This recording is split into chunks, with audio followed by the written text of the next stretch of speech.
Hi viewers, welcome to our channel. ప్రస్తుతం మనతో పాటు సీనియర్ జర్నలిస్ట్ దాము బాలా సార్ ఉన్నారు. వారితో మాట్లాడదాం.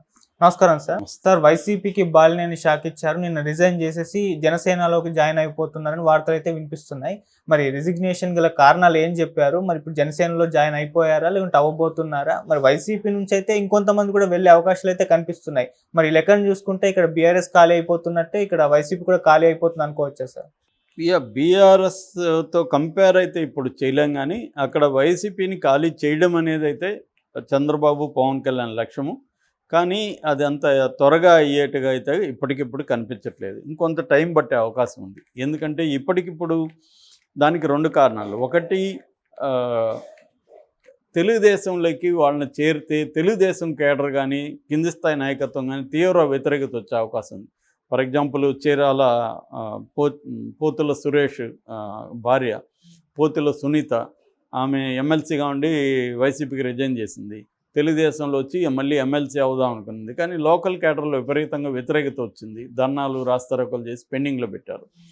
అట్లా చాలామంది వైసీపీ నుంచి వచ్చినా కూడా తెలుగుదేశంలో చేర్చుకోవడం చంద్రబాబు కష్టం.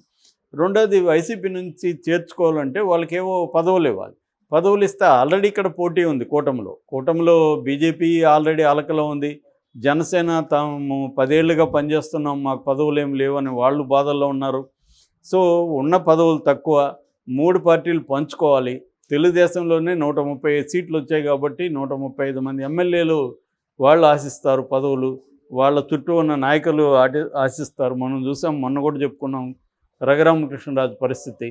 రఘురామకృష్ణరాజు లాంటి వాడికి దిక్కు లేదు, ఏం పదవి ఇచ్చే పరిస్థితి లేదు. ఎందుకంటే ఆయనకంటే తెలుగుదేశానికి ఉపయోగపడిన వైసీపీలో ఇంకెవరు లేరు.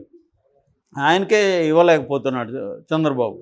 సో ఇప్పుడు వీళ్ళకి ఎవరికి ఇవ్వగలడు? అందుకని అందరూ కూడా వచ్చే పరిస్థితి లేదు. ఇక్కడంటే వేరు. ఇక్కడ రేవంత్ రెడ్డి అతి పనిగా ఫోకస్ చేసి పట్టుకు లాగగలుగుతున్నాడు. అక్కడ వాళ్ళు చేస్తున్న పని ఏంటంటే, ఒకటి, వాళ్ళకి హామీలు ఇచ్చి ప్రలోభపరిచి తీసుకునే పరిస్థితి చంద్రబాబుకి లేదు. అలాంటి అవసరం కూడా లేదు. నిజానికి చంద్రబాబుకి అవసరం కూడా లేదు. అవసరం లేకపోయినా చేస్తాడు చంద్రబాబు. ఎందుకు చేస్తాడు? చంద్రబాబు కాదు, ఎవరైనా చేస్తారు ఆ ప్లేస్లో.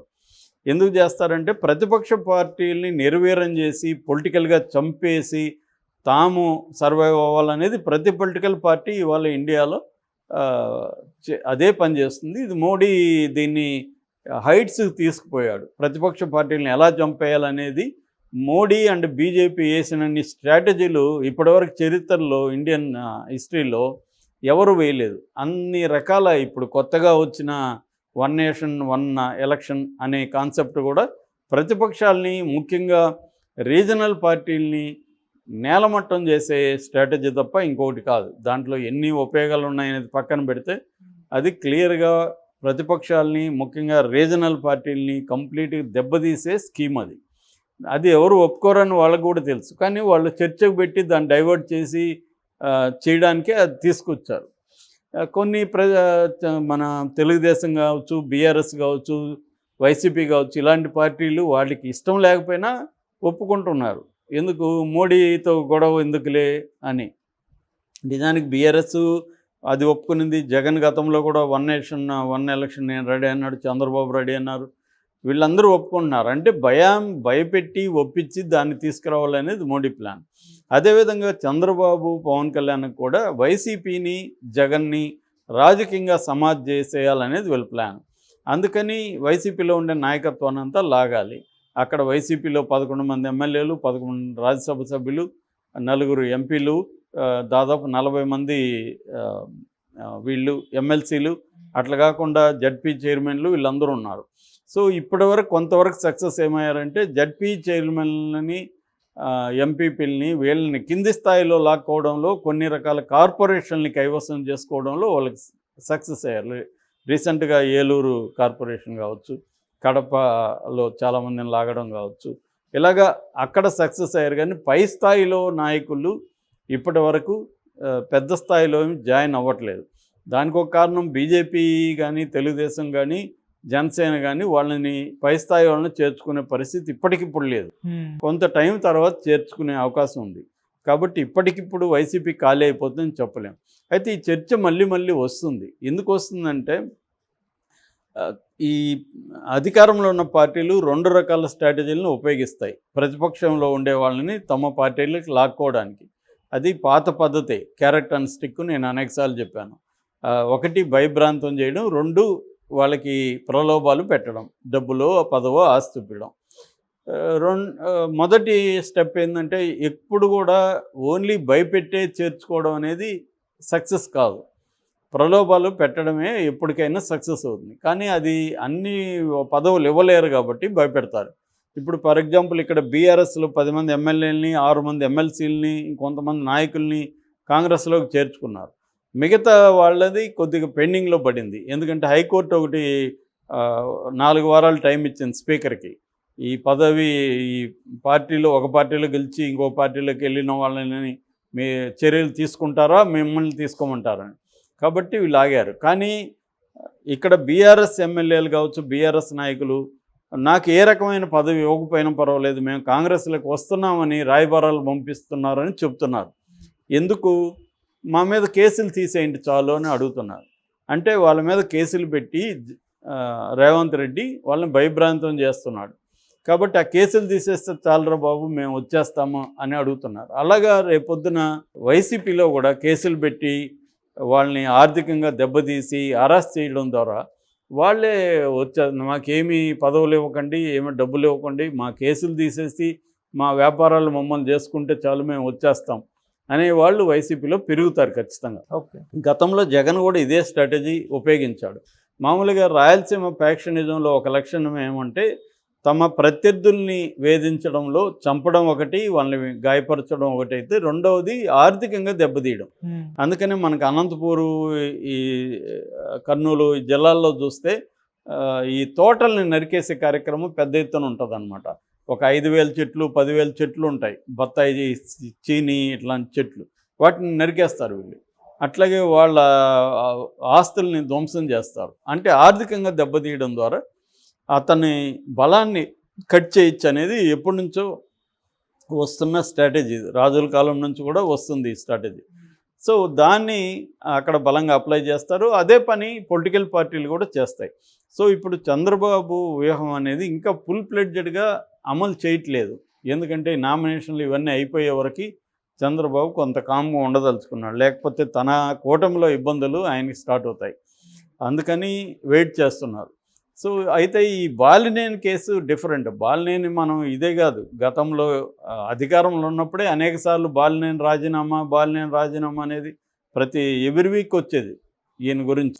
ఈయన నిజానికి ఆ లెటర్లో నేను చదివాను. ఆ లెటర్లో ఏముందంటే కొన్ని కారణాల వల్ల నేను వైసీపీకి రిజైన్ చేస్తున్నాను, రాజకీయాలు వేరు, బంధుత్వం వేరు, బంధుత్వం వైసీపీతో నాకు బంధుత్వం ఉన్నప్పటికీ తప్పుడు రాజకీయ నిర్ణయాలు నేను గతంలో కూడా గట్టిగానే వ్యతిరేకించాను, ఇట్లాంటివి రాసుకుంటూ వచ్చాడు. క్లియర్గా దాంట్లో ఎందుకు వెళ్ళిపోతున్నానని చెప్పలేదు.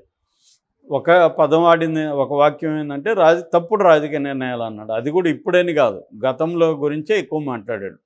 సో ఆయన ఇంకోటి ఏంటంటే ప్రగతి ఎవరు చేసినా నేను ఇది చేస్తున్నాను, అది కామెడీగా ఉంది. ఇప్పుడు ఈ 100 రోజుల్లో ఏం ప్రగతి చేశారు వీళ్ళిద్దరు కలిసి? చంద్రబాబు, మన లోకేష్ లేకపోతే పవన్ ముగ్గురు కలిసి ఏం చేశారు? ఈ మనకు తెలియదు ఏమన్నా ఆయన కనబడిందా? ఆయనకి ఏమన్నా భూతద్దం లాంటిది ఏమన్నా ఉందా? అంత మైన్యూట్గా చూస్తున్నాడా? ఉంటే మరి చెప్పాలి కదా, పలాని చేశారు వీళ్ళు, ఇది నచ్చి నేను వెళ్తున్నాను అని చెప్పాలి కదా. అదేం చెప్పలే. అది కూడా వేగ్గా ఒక సెంటెన్స్ రాశాడు. క్లియర్గా ఏంటంటే ఆయనకు జగన్కి మధ్య ఎప్పటి నుంచో గొడవలు ఉన్నాయి. ఆ గొడవల్లో నిజానికి ఆయన వల్ల ఒంగోలు జిల్లాలో నష్టం ఉందనే తప్ప వైసీపీ వాళ్ళందరూ ఇప్పుడు ఊపిరి పీల్చుకుంటున్నారు.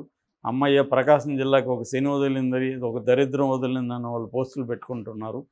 ప్రజల్లో కూడా అదే అభిప్రాయం ఉంది. ఈయన వాసు ఉంటారు, అక్కడ వాసు వల్లనే వైసీపీకి నష్టం అనేది ప్రకాశం జిల్లాలో ఏ వ్యక్తి కనబడినా ఎప్పటి నుంచో అదే చెప్తున్నారు.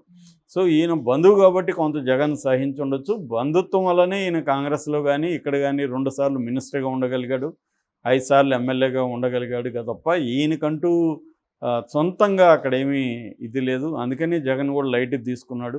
అప్పటికి రాయబారాలు పంపించాడు. ఇక్కడ కూడా హైదరాబాద్లో విడదల రజని కూడా ఆ మధ్య వచ్చి మాట్లాడిపోయింది. అయినా కూడా ఆయన వెళ్ళిపోయాడు. పోనీ ఇప్పుడు ఆయన ఎక్కడ చేరుతున్నాడు? జనసేనలో చేరుతున్నాడు. ఆల్రెడీ నాగబాబుతో మాట్లాడినాయి, పవన్ కళ్యాణ్తో రేపు మాపు కలవబోతున్నాడు. ఆల్రెడీ ఆయన అనుచరులే అసంతృప్తిగా ఉన్నారు. ఆయన అనుచరులే పోస్ట్ పెట్టుతున్నారు.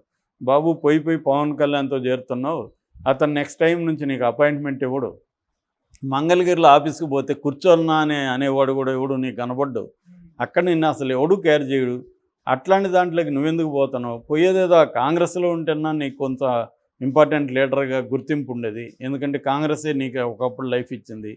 అట్లన్నా పోకుండా పోయి జనసేనలో ఎందుకు చేరుతున్నావు అనే విమర్శలు కూడా వస్తున్నాయి. కాబట్టి ఈయన పోవడం వల్ల ఇప్పటికిప్పుడు జగన్కి కొంపలేం మునిగిపోయే అవకాశాలు లేవు. బట్ ఖచ్చితంగా వైసీపీ దెబ్బ తింటుంది, నో డౌట్. ఎందుకంటే అధికార పక్షం వాళ్ళ చేతిలో ఉంది. మోడీ దగ్గర కూడా పలుకుబడి ఇట్లాంటి వాటికి చంద్రబాబు వాడగలడు. మోడీ కూడా అట్లాంటి వాటికి ఏమన్నా ఇవ్వగలడు. రాష్ట్రానికి మోడీ ఏమో ఒక పైసా విధించడు, కానీ ఇట్లాంటివి చంద్రబాబు చేయగలడు. కాబట్టి ఆ రకంగా వీళ్ళకి దెబ్బ తగులుతుంది. ఆల్రెడీ నిన్న వెస్ట్ గోదావరిలో మాజీ మంత్రి రంగనాథరాజు కానీ, మాజీ ఎమ్మెల్యే గ్రంథి శ్రీనివాస్ కానీ వీళ్ళెవరు కూడా జగన్ సమీక్షా సమావేశానికి రాలేదు. ఆ రకంగా ప్రతి చోట కూడా ఖచ్చితంగా వైసీపీ నుంచి అనేక మంది వెళ్ళిపోతారు. ఇవాళ ఏంటంటే ఎవరికి కూడా పార్టీ లాయల్టీ అనేది లేదు. తమ లాయల్టీ తప్ప వేరే ఏ లాయల్టీ లేవు. లాయల్టీ ఉన్నట్టు నటిస్తారు తప్ప ఏమి లేదు. అందుకని అధికార పక్షంలోకి ప్రతిపక్షం నుంచి వెళ్ళిపోయే వాళ్ళు ఎప్పుడూ ఉంటారు. అది ప్లాన్డ్గా కూడా అధికార పక్షం చేస్తుంది. ఆ రకంగా జగన్ మళ్ళీ నిర్మించుకోవాలి, అతను ప్రూవ్ చేసుకోవాలి. ఎవ్రీ టైము ఏ రాజకీయ నాయకుడైనా ప్రూవ్ చేసుకోవాలి. ప్రూవ్ చేసుకోలేని శక్తి సామర్థ్యాలు లేనప్పుడు సో కాల్డ్ కాలగర్భంలో పోతాడు. Okay sir, thank you so much.